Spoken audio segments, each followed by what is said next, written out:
예, 계속 진행하겠습니다.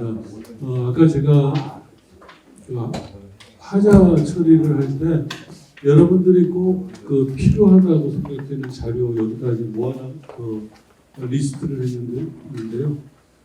특히나 이제 하자 그 판정 기준하고 관련해서 이 내용들을 이제 꼭 여러분이 공동주택의 하자의 조사, 보수 비용 산정 및 하자 판정 기준 이거를 꼭 옆에다 두고서 일단은 참고를 삼아야 된다고 말씀드렸고요. 그 다음에 이제 여기서 좀 부족한 내용들이 여기에나 많이 나와 있습니다. 하자심사분쟁조정위원회 의사 운영에 관한 규칙, 시행 세칙해서 이거는 여러분들이 약간 생소할 거예요. 그런데 이 내용 안에 하자심사분쟁조정위원회와 관련된 그쪽의 기능과 그쪽의 어떤 행위에 대해서 구체적으로 많이 지금 정해지고 있거든요. 그래서 이것도 참고를 할 필요가 있고요. 그 다음에는 하자심사분쟁조정위원회랑 관련해서는 홈페이지 들어가는 게 제일 좋아요. 그러니까 지금 오늘 그 강의하는 하자심사분쟁조정위원회에 관련된 모든 내용들은 여기 홈페이지에 다 들어가 있다고 봐도 됩니다. 근데 이 홈페이지에 대해 들어가 있는 내용들은 대개는 이거 저 하자 판정 기준, 그 다음에 이쪽에 이제 그 규칙과 시행 세칙, 그리고 이제 경우에 따라서 공동주택관리법에서 하자심사분쟁조정위원회에 관한 내용이 들어가 있거든요. 그 내용들이 다 여기에 들어가 있어요. 그래서 하자심사분쟁조정위원회 홈페이지 들어가면 뭐 이것저것 다 떠나서 여러분들한테는 상당히 도움되는 자료들이 있습니다. 그러니까 예, 이게 지금 그 하자심사분쟁조정위원회 이 홈페이지예요. 그러니까 이제 여러분들이 그 네이버 같은데 검색창에다 검색하고 들어가면 바로 홈페이지 나오거든요. 그러면 여기에서 하자 심사 신청, 분쟁 조정 신청 이런 것들이 있으면 바로 여러분들이 신청할 수도 있고요. 하자 심사, 분쟁 조정 이런 거 여기 누르면 여기서 거기에 대한 정보가 다 나와요. 어떻게 해야 되는지 모든 어떤 절차라든지 그 내용들이 완전하게 나오기 때문에 여러분들이 다른 거 볼 것도 없이 여기 홈페이지만 들어가도 아주 명쾌하게 알 수가 있습니다. 예, 그래서 이제 홈페이지 상에 있는 어떤 하자 분쟁 처리 절차도 거기 지금 나와 있고요. 예, 그래서 이제 그렇다면 하자심사분쟁조정위원회를 잠깐 말씀을 드리고 이제 본론으로 들어갈 건데 하자심사분쟁조정위원회 그럼 심사 기능하고 분쟁 기능 두 가지가 있거든요. 그래서 이제 심사 기능이 뭐냐면 이거는 말 그대로 하자냐 아니냐 이걸 따지는 거예요. 그러니까 하자가 있느냐 하자가 기냐 아니냐 뭐 이걸 따지는 게 하자 심사제도입니다. 그래서 이거는 어떻게 보면 이제 주민들하고 시공사 관계에서 서로 이제 하자 처리를 하려는 의지는 있는데 근데 이것이 하자냐 아니냐를 좀 판단을 받아야 되겠다. 이런 어떤 목적이 있을 때는 그냥 하자 심사 그 제도를 이용하면 됩니다. 그럼 이렇게 해서 우리가 이제 이런 그 어떤 현상이 있는데 이것이 하자입니까 아닙니까? 이게 물어보는 거예요. 그럼 거기서 이제 판단해 주는 거니까 그 심사 제도는 이런 거라는 걸 알아두시기 바라고. 그래서 그 내용들이에요. 그래서 이거는 이제 저 시공사라든지 이렇게 하자를 처리를 해줘야 되는 분들 아니면 이제 주민들 이런 사이에서 이제 서로의 어떤 의견이 엇갈리는 이런 경우에서 주로 이제 한다는 내용 그 내용이 그대로 있는 거고요. 예, 신청 사유 그대로 넘어가도 될 것 같습니다. 효력인데 하자 심사 제도에 따라서 하자라고 판단이 났는데 그런데 보수를 안 해줄 때 이때는 이제 그 범칙금이 있습니다. 그래서 과태료가 있죠. 그래서 1,000만 원 이하의 과태료가 부과가 된다는 것이 법에 명기가 돼 있거든요. 그래서 이제 시공사도 여기에 이제 응하게 될 경우는 하자라고 판단이 되면 하자 처리를 해줘야 되는 어떤 법적 구속력을 갖는다고 볼 수가 있어요. 그래서 이제 이 이후로부터는 이런 어떤 과태료에 대한 법적 구속력이 있기 때문에 그러니까 사실은 이 소송으로 가지 않더라도 이제 하자 심사 그 기능 이거를 이용하는 것도 참 좋겠다는 생각이 드는 거죠. 신청 자격은 전유부는 이제 입주자 등기부상의 소유자가 하는 거고요. 그 다음에 이제 공용부는 이제 입주자 대표 또는 이제 우리 소장님들이 하시게 되겠죠. 아니면 이제 저쪽에 시공사 편에서는 사업 주체지요. 그러니까 거기서는 이제 거기서도 할 수는 있는 거고요. 네, 대상 건물은 쭉 이렇게 나오는데 그 교재 참고하시면 되는 내용이고요.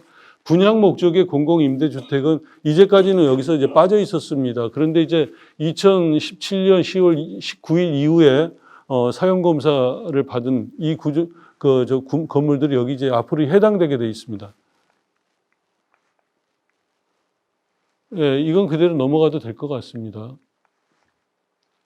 예, 이의 신청 이것도 만약에 하자 판정 기준이 나왔는데 이게 우리가 승복을 못 하겠다 할 때는 이의 신청을 할 수 있는 방법이 있다. 그럴 때는 어떤 제3의 기관의 어떤 판단 근거 이런 것이 이제 첨부가 돼야 된다는 거고요. 예, 그 다음번엔 분쟁입니다. 그러니까 이제 하자 심사분쟁조정위원회에는 두 가지 기능이 있다고 그랬잖아요. 심사의 기능, 분쟁 조정의 기능. 그래서 이제 분쟁 조정의 기능은 심사의 기능보다는 조금 더 이렇게 좀 깊이 나갔다고 볼 수가 있는 겁니다. 그러니까 말 그대로 분쟁이 생긴 거예요. 그러니까 하자냐 아니냐 이거를 판단하는 것뿐만이 아니라 하자 보수를 해줄 거냐 말 거냐 이런 것까지. 그리고 심지어 이렇게 했을 때 분쟁 조정이기 때문에 이런 식의 또 분쟁이 생겼을 때 그러면 하자를 어떤 방법으로 어떻게 처리를 해줘라. 만약에 아닐 때는 어떻게 변상을 해줘라. 이런 식의 어떤 조정안까지도 나오게 되는 겁니다.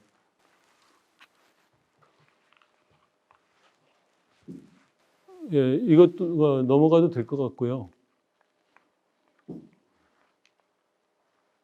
예, 이제 효력입니다. 그래서 분쟁 조정안이 나오게 됐을 때 그때는 이제 양쪽 당사자에서 이거를 둘 다 수용을 하게 되면 이건 이제 재판에 화해 결과와 똑같은 거다. 그러니까 이미 조정이 된 거라고 볼 수가 있는 겁니다. 그러니까 이거는 사실은 소송으로 간다고 하더라도 거의 재판의 1심 결과랑 똑같은 상황이니까 거의 이제 재판 수준에서 이거를 평가가 되는 거라서 만약 불이행 시에는 또 강제 집행까지 가능하다.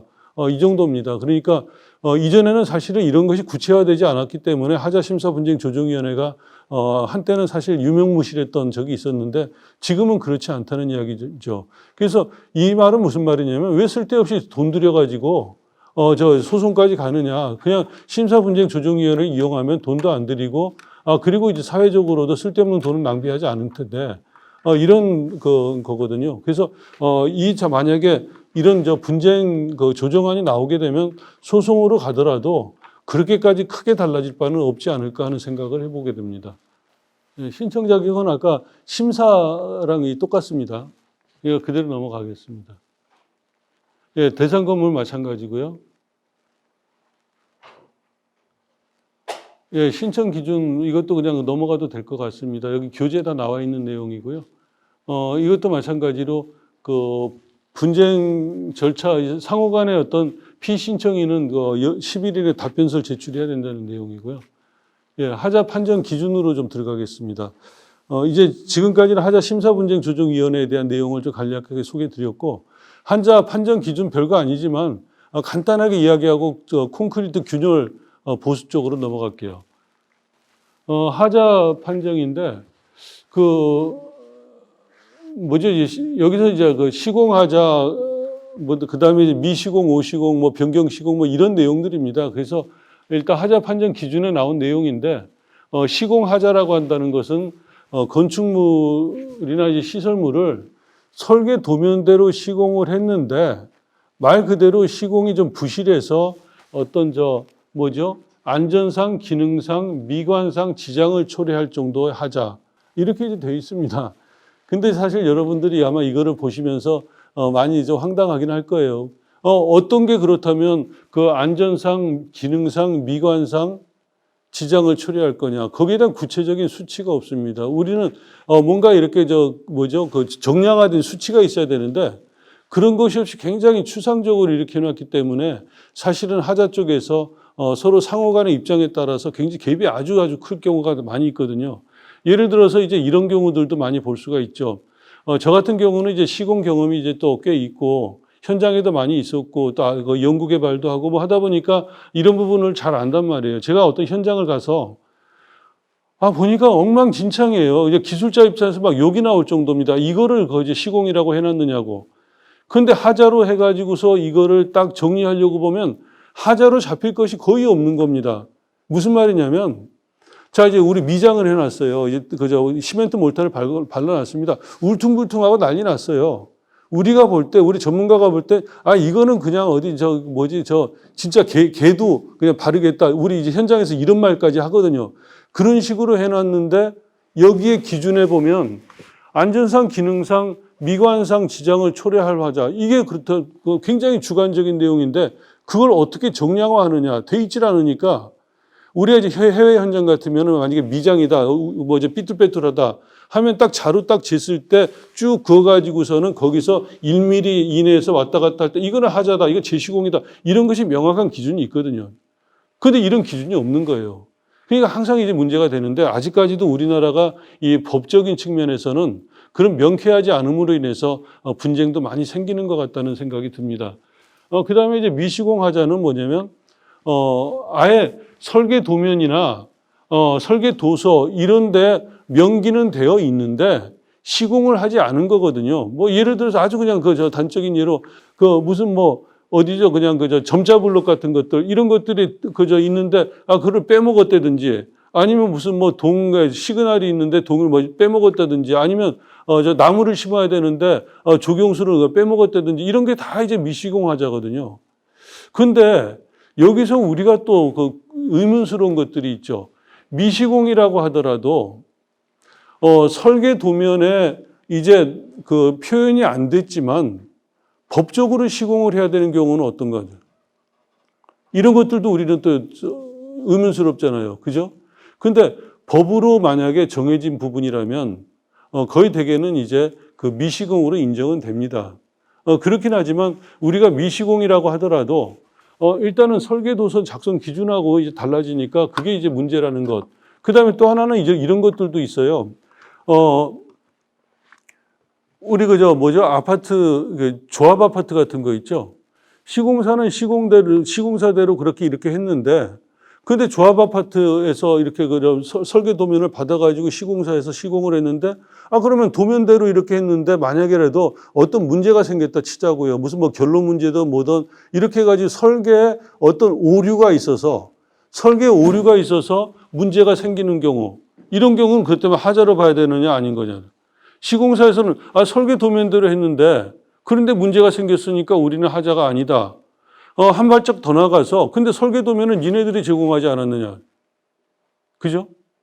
이런 것들도 참 애매합니다, 지금요. 그래서 이런 부분에 대해서는 이렇게 하자가 발생을 하고 할 때 사실은 이런 하자 판정 기준이라든지 이런 어떤 공동주택법 여기에 해당되지 않는 그런 하자 범위가 상당히 많이 있습니다. 그래서 그럴 때는 사실은 양자 간의 합의가 안 될 때 할 수 없이 이제 민법이라는 것을 이제 가지고서 판단을 할 수밖에 없고 그렇다 보면 소송으로 갈 수밖에 없는 상황이 생기게 되기는 합니다. 근데 가능하면 여러분들이 그런 일이 없었으면 좋겠는데 그런 경우들이 사실은 많이 있다는 것도 알아두시면 좋겠습니다.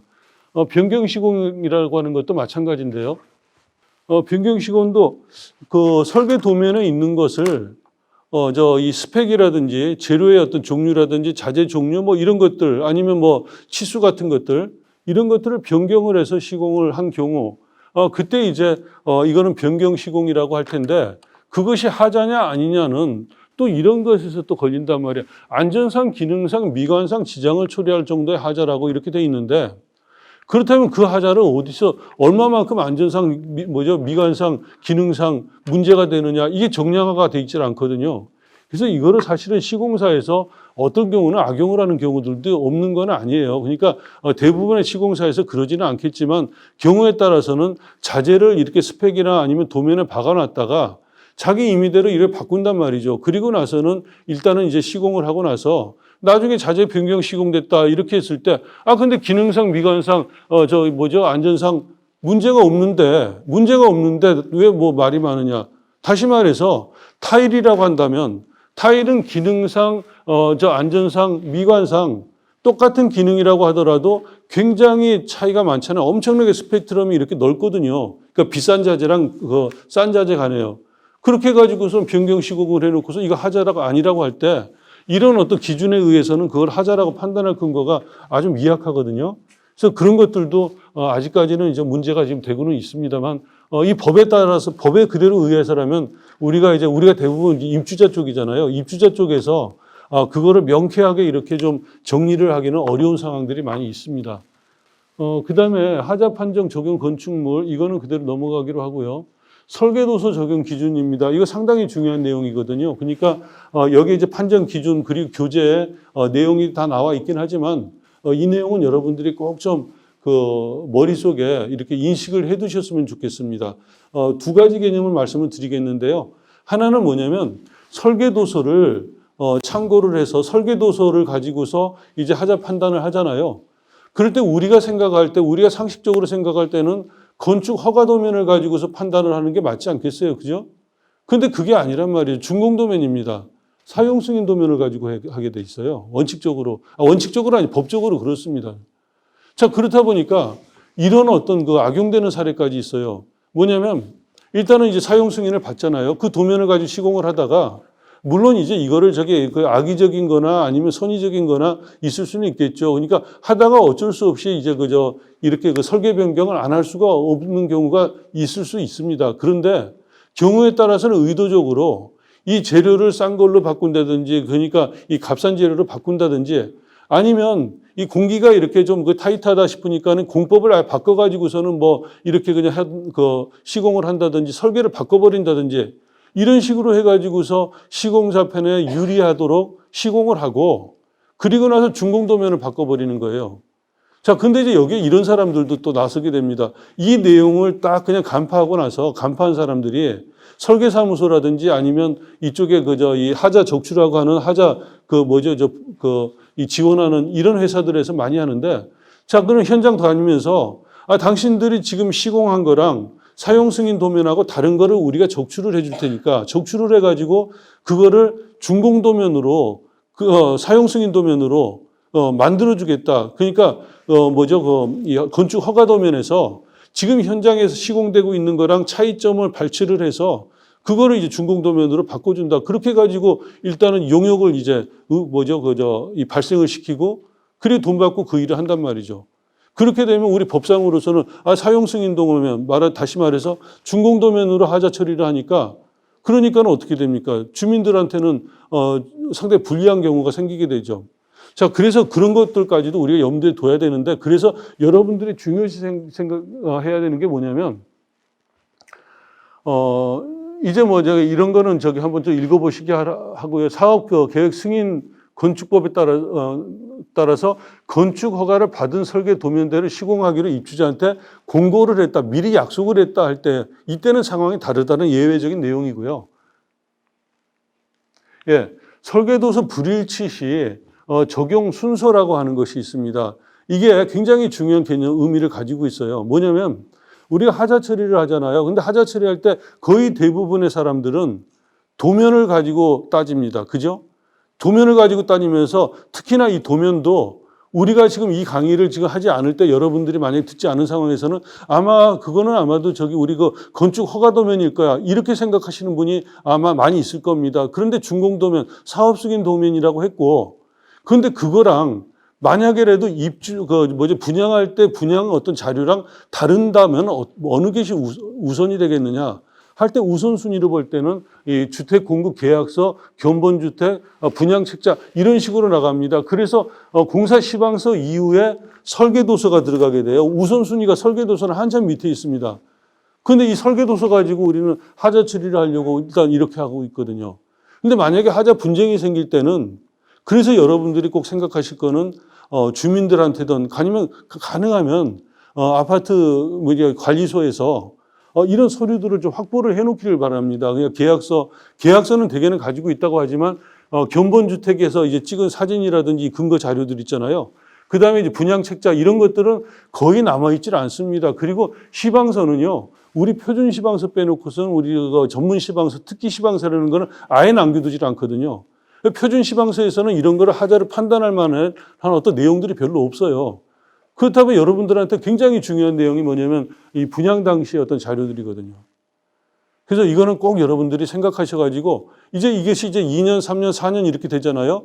그렇게 되다 보면 다 없어져 버리잖아요. 주민들도 바꾸게 되잖아요. 이런 거를 입수하기가 어려워요. 그래서 처음부터 여러분들이 그걸 꼭 좀 간직해 주셨으면 좋겠고, 개인적으로 제 아파트도 이제 하자 소송이 붙었습니다. 이제 분쟁이 붙었었는데 저희 아파트는요, 상당히 어떤 불리하게 이제 진행이 된 케이스거든요.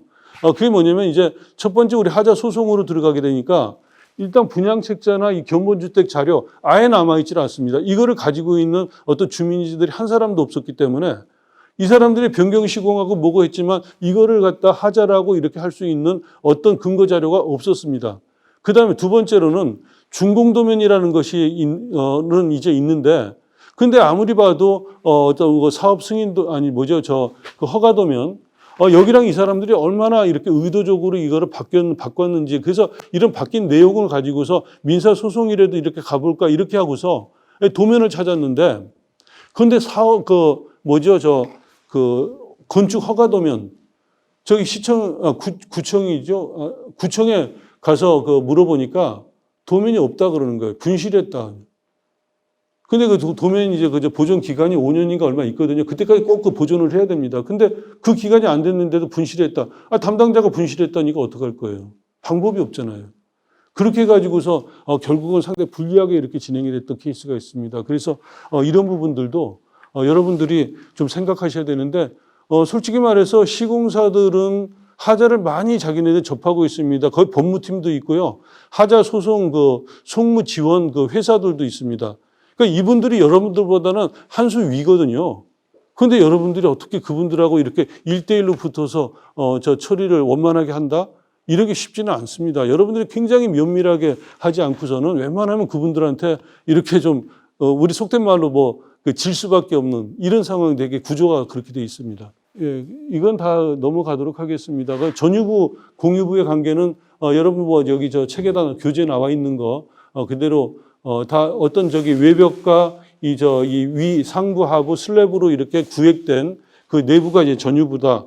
이런 거고, 그 다음에는 이제 설비 쪽에서는 계량기, 그 다음에 이제 이렇게 분기관 있잖아요. 거기 직전까지 이제 전유부다. 이런 겁니다. 이거 넘어가겠습니다. 자, 지금부터는 이제 콘크리트 구조물 보수 쪽으로 이제 강의를 하겠는데, 이제 여기 교재에는 지금 이 내용이 잘 안 나와 있거든요. 그래서 이제 제가 이제 며칠 동안 고민을 한 내용입니다. 뭐냐면, 교재에 있는 내용들은 상당히 일반화되어 있고, 그 다음에 하자 판정 기준, 이제 기준을 쭉 보셔도 여러분이 이해를 하실 수가 있고, 교재도 상세하게 나와 있거든요. 그래서 이 부분들은 여러분들이 한번 쭉 읽어보면 될 것 같고, 특히나 이제 이 마감하고 관련된 내용들은 기술적으로 깊이가 있는 내용들은 아니거든요. 그냥 보고 이렇게 거의 맞춰보기만 하면 내용인데, 그래서 이런 것들을 이제 이거 굉장히 귀한 시간에 강의를 하는 것보다는 제가 전공한 내용, 여러분들이 잘 모르는 것, 그래서 오히려 이런 것을 저 개인적으로 볼 때는 좀 소개해 드리는 것이 여러분하고 저랑 만난 것에 대한 의미를 더할 수 있을 것 같다. 이렇게 생각이 돼서 고민하다가 이제 콘크리트 구조물 보수 쪽으로 약간 좀 기술적인 어떤 깊이를 좀 더해서 지금 이 편집을 좀 해봤거든요. 그래서 여러분이 괜찮으시다면 이쪽 내용으로 좀 강의를 하려고 하는데 괜찮으시겠죠? 이 내용은 근데 다른 어떤 사람들이 강의할 수 있는 그런 내용이 아니에요. 왜냐면 이거를 연구하지 않은 사람이 쉽게 그렇게 거론할 수 없는 내용이라서 그냥 이 시간에 여러분들이 이런 약간의 심층적인 내용 이거를 좀 배운다고 한번 생각하시고 좀 들어주시면 좋겠습니다. 일단은 먼저 콘크리트 하자 판정 기준에 대한 문제인데 이거는 우리 교재에도 나와 있습니다. 그러니까 하자 판정 기준도 있지만 우리 교재에 보면 104페이지, 105페이지 보면 이렇게 나와 있는 내용이거든요. 그래서 이 교재 내용을 보면 자, 콘크리트 구조물에 발생하는 균열 중에서 하자로 인정이 되는 것은 몇 미리를 기준으로 하느냐 거기 나와 있잖아요. 0.3mm를 일단 기준으로 하게 됩니다. 그래서 0.3mm 이상 되는 균열을 콘크리트 하자다. 이렇게 이제 본다는 이야기예요. 자, 그렇게 되면 사실은 이제 0.3mm라고 하는 의미가 이제까지 너무나도 잘못돼 왔었거든요. 근데 왜 0.3mm냐? 0.3mm라고 하는 그 기준을 잡기도 쉽지는 않지만 그것을 우리가 판단하는 것도 쉽지가 않아요. 균열 게이지를 놓고 0.3mm를 이렇게 판단한다고 하지만 균열의 시작점부터 해가지고선 끝점까지 균열이 다 다른데 그걸 어떻게 판단할 거며 이런 내용들에서는 굉장히 그 불합리한 부분들이 있긴 있지만 어쨌든 간에 그런 0.3mm로 어차피 하자 판정을 해야 되니까 0.3mm 기준으로 해서 그 미만이냐 그 이상이냐 이걸 가지고 하자 판단을 하자 이런 내용입니다. 근데 아무튼 여기서 0.3mm라는 어떤 기준이 하나가 있고요. 또 보수에 대한 내용이 있습니다. 0.3mm 그 이하에 대해서는 균열폭 0.3mm 이하에 대해서는 일단은 이제 콘크리트 균열 하자라고 보는 것보다는 그냥 미관상 그냥 우리 실금이 같다 이렇게 봐가지고서 표면 처리를 하는 걸로 그냥 다시 말해서 그냥 이 균열 위에다가 이 빠데 칠하고 페인트 칠하는 걸로 끝내버리자 이런 내용이고요. 0.3mm 이상 되는 것에 대해서는 균열 보수로 들어간다 이렇게 돼 있거든요. 그러면 0.3mm 이상 균열에 대해서는 그러면 균열 보수를 한다 이건데 어떤 방법으로 균열 보수하느냐 할 때 일단 원칙적으로 여기서는 뭐라고 돼 있냐면 충진공법이라고 돼 있습니다. 충전공법이요. 그죠? 그래서 그게 어디 나와 있냐면 106페이지요. 충전공법을 가지고 이제 그 보수를 한다 이렇게 돼 있거든요. 그렇다면 여기서 여러분들은 두 가지 개념에서 한번 생각해 보시기 바랍니다. 하나는 그냥 단지 하자 처리를 하는 입장에서 그러니까 이것이 하자냐 아니냐 그리고 하자 보수 공사비를 뽑아야 될 텐데 그걸 얼마로 뽑느냐 특히나 분쟁이 생겼을 때는 바로 이 하자 판정 기준에 따라서 이렇게 갈 수밖에 없는 상황입니다. 그런데 실질적으로 여러분들이 아파트 현장에서 실질적으로 여러분들이 관리하고 있는 건물에서 균열 보수를 한다 할 때는 절대로 이 기준으로 하면 안 된다는 이야기죠. 근데 여러분들이 사실은 균열 보수를 할 때 꼭 하자 보수 차원에서 하는 것만이 아니라 실질적인 실용적인 측면에서 균열 보수를 할 때가 많잖아요. 그래서 그런 내용을 가지고 지금 소개를 드릴 건데 일단 아무튼 물량을 뽑을 때는 균열을 따질 때 우리 또 하나가 이제 이런 거 있죠. 전체 도장이냐 부분 도장이냐 이거 가지고서도 문제가 많이 됐었거든요. 몇 년 전까지만 하더라도 법원에서도 이게 전체 도장으로 하면은 막 1억, 2억 되는데 이 부분 도장으로 하면 몇 천만 원 안 되거든요. 이 가격 차이가 엄청나게 커요. 그러다 보니까 법원에서 전체 도장이냐 아니냐를 판단하는 것에 따라서 이 돈이 몇 억씩 왔다 갔다 했거든요. 그러다 보니까 이제 기준을 마련을 했습니다. 이게 뭐냐면 균열 길이가 있잖아요. 거기다가 이제 이 30cm를 이렇게 폭을 곱합니다. 그러면 그 균열 보수하는 면적이 나오잖아요.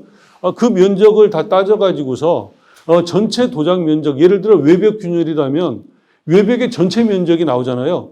그 면적하고 이제 퍼센테이지를 따져보는 겁니다. 그러니까 균열 길이 곱하기 30cm 해가지고 그래서 20% 미만이면 이 전체 그 부분 도장이고 20% 이상이면 전체 도장이다. 뭐 이렇게 이제 나오게 된다 하는 것 그 정도만 알고 계시면 되겠습니다. 자, 그러면 이제 지금부터 콘크리트 균열에 대해서 한번 이야기를 해보도록 하죠. 제가 여러분들한테 이렇게 그냥 이렇게 일방적으로 드리는 것보다 여러분들하고 한번 같이 생각해 보는 시간을 갖도록 할게요. 자, 콘크리트에 균열이 발생을 한다면 그 균열이요. 어떤 문제를 발생을 시키느냐, 왜 그 균열을 보수를 해야 되느냐, 이걸 우리가 한번 이치적으로 생각해 보자고요. 콘크리트 건물에 균열이 발생을 했습니다. 그 균열이 도대체 뭐기에 우리가 그거를 하자로 생각하고 그거를 보수를 해야 되느냐. 근데 그 균열이라는 것이 그 균열이 구조물에 미치는 영향이 유형이 제각각이잖아요. 굉장히 이제 변수가 많습니다. 첫 번째로 우리가 생각할 수 있는 건 뭐냐면 강도 저하라는 거죠. 콘크리트에 균열이 생기면 콘크리트 자체의 강도가 저하가 됩니다. 다시 말해서 그렇다면 콘크리트의 강도가 저하가 된다는 이야기는 콘크리트 자체의 어떤 강도를 가지고서 구조물에서 어떤 역할을 해야 되는 그런 구조물에서는 사실은 그 강도를 회복시켜 줄 필요가 있는데 그런데 강도 저하가 그렇게까지 민감하지 않는 부분에서는 과연 강도를 회복시켜 줄 필요까지 있는가 이런 것도 우리가 생각해 볼 여지가 있죠. 그 다음에 강도랑 강성의 문제인데 강성은 여러분이 이해하기는 좀 어렵지만 딱딱한 정도거든요. 그러니까 결국은 강성이라고 하는 것은 균열이 발생을 하게 되면 이 구조물의 딱딱한 정도까지도 이게 약화가 되거든요. 그래서 강도랑 강성이 균열이 생기면 이제는 약화가 된다, 낮아진다는 이야기고요. 그 다음에 내구성에 대한 문제입니다. 굉장히 중요한 개념 중에 하나인데, 콘크리트에 균열이 발생한다고 해서 그 자체가 구조물에 미치는 영향 그렇게까지 크지 않을 수가 있습니다. 그런데 문제가 생길 때는 결국은 철근에 대한 문제거든요. 그러니까 콘크리트에 균열이 발생을 하고 그 균열로 인해서 물이든 습기든 들어가고 해서 결국은 철근이 부식이 되기 시작하면 그게 심각한 문제로 이제는 발전이 돼가고 있는 거거든요. 단지 콘크리트에 균열이 발생했다는 거 그 자체만으로 문제가 되는 거 아닙니다. 그래서 우리가 꼭 봐야 될 거는 이 콘크리트에 발생한 균열로 인해서 철근이 부식이 될 가능성이 얼마나 높으냐 이거를 따져줘야 된다고요. 그래서 만약에 이 콘크리트 균열로 인해서 철근이 부식될 가능성이 굉장히 높다 할 때 그때는 우리는 철근의 부식을 막아줄 수 있는 방법으로 콘크리트를 보수를 해야 되는데 근데 그 철근의 부식하고 전혀 상관이 없는 그런 어떤 균열이라면 그냥 심지어 그거는 보수 안 해도 되는 거예요. 쓸데없이 보수할 필요도 없는 겁니다. 다만 여기에 말하듯이 어떤 그 누수라든지 단열에 대한 문제 이런 것들이 만약에 영향을 미칠 여지가 있다. 그럴 때는 당연히 보수를 해줘야 되죠. 그렇다고 하더라도 보수하는 방법이 달라지게 됩니다. 그거는 조금 이따 다시 말씀을 드리기로 하고요. 그리고 나서는 미관입니다. 그러니까 전혀 우리 어떤 그 구조적인 측면이든 내구성 측면이든 기능적인 측면이든 이런 데는 전혀 문제가 안 된다 할 때는 보수할 필요는 전혀 없잖아요. 그런데도 균열이 발생하면 주민들이 볼 때 뭔가 불안하다. 그리고 보기가 싫다. 그렇게 해서 만약에 어떤 미관에 대한 문제라고 한다면 이거는 균열을 은폐만 시켜줘 버리면 되는 거죠. 그러니까 다시 말해서 빠데 칠하고 그냥 페인트 칠해버리면 되는 거거든요. 자, 이런 것에서 균열을 우리가 가려서 보수를 해야 된다는 의미인데, 자, 그렇다면 콘크리트 균열을 보수함으로 인해서 우리가 얻을 수 있는 그런 어떤 효과 문제거든요. 자, 첫 번째로는 구조적인 내력을 보강한다 이런 부분인데 이따 제가 하나의 어떤 사례를 가지고 보여드리는데 기둥에 발생한 균열하고 그다음 보에 발생한 균열은 완전히 다릅니다. 기둥은요, 그 압축력을 받는 거 아시죠? 그죠? 압축력을 받는 거는 대개는 콘크리트가 받잖아요. 콘크리트가 받는데 콘크리트에 균열이 생겼다 할 때는 그때는 상당히 강도가 저하가 되는 거죠. 그럴 때는 콘크리트 안에 콘크리트만큼의 강한 재료를 안에 집어넣어줌으로 인해서 그 강도를 회복시켜 줄 필요가 있는 거죠. 그죠? 자, 그런 식으로 과연 그렇다면 구조적인 내력을 보강할 거냐 아니면 단지 강도나 강성 문제 이건 무슨 말이냐면요. 예를 들어서 이런 겁니다. 우리가 지하주차장 있잖아요. 지하주차장 차가 이렇게 돌아다니죠. 그렇게 되면 이제 바닥판이 이렇게 좀 꿀렁꿀렁하기도 하고 하잖아요. 움직이잖아요. 그런데 이렇게 움직임이 균열이 전혀 없을 때랑 균열이 많이 발생할 때랑 다르거든요. 균열이 많이 발생하게 되면 이 강성이라고 하는 것이 저하가 됨으로 인해서 움직임이 더 커지게 됩니다. 자, 그렇다면 만약에 그런 어떤 움직임을 적게 하기 위해서는 그러면 강성을 높여줘야 되겠다. 그런데 균열이 많이 발생한 상태다. 그럴 때는 강성을 키워줘야 되는데 그런 곳에다가 우리 충전공법을 쓴다? 이건 말도 안 되죠. 충전공법은 뭐죠? 콘크리트 표면을 이렇게 그냥 오목하게 해가지고 거기다가 탄성 실란트를 가지고서 이렇게 채워놓는 거거든요. 그런데 그거는 콘크리트를 강하게 만드는 재료가 아닙니다. 균열을 이렇게 그냥 땜빵질하는 재료거든요.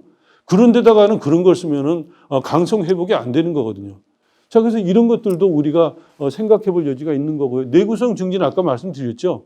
자, 우리가 볼 때 균열 보수를 할 때 왜 하느냐를 봤을 때 만약에라도 이 균열 틈으로 물이나 수분이 들어가서 철근의 내구성, 철근이 부식시키는 환경이 만들어진다. 이거는 당연히 균열 보수를 해야죠. 균열 보수를 할 때 이런 식으로 구조적인 아니면 강도 증진 이런 내용이 꼭 필요하지 않다고 할 때는 다만 그쪽에 물이 들어가고 습기가 들어가는 것만 막아주면 되거든요. 그죠? 그럴 때는 꼭 에폭시 인젝션으로 해가지고 할 필요가 없는 거죠. 충전공법으로 해가지고서 습기가 들어가지 않도록 막아줘도 되는 거거든요. 자, 이런 것도 우리가 따져보면서 하자는 이야기입니다. 누수 차단하는 거, 이거는 이따 또 이야기 드릴 겁니다. 물이 새는 것들, 물이 그럼 어떻게 막을 거냐. 에폭시를 주입할 수도 있고, 우레탄을 주입할 수도 있고, 여러 가지 방법들이 있는 건데, 이따 한번 이야기하기로 하고요.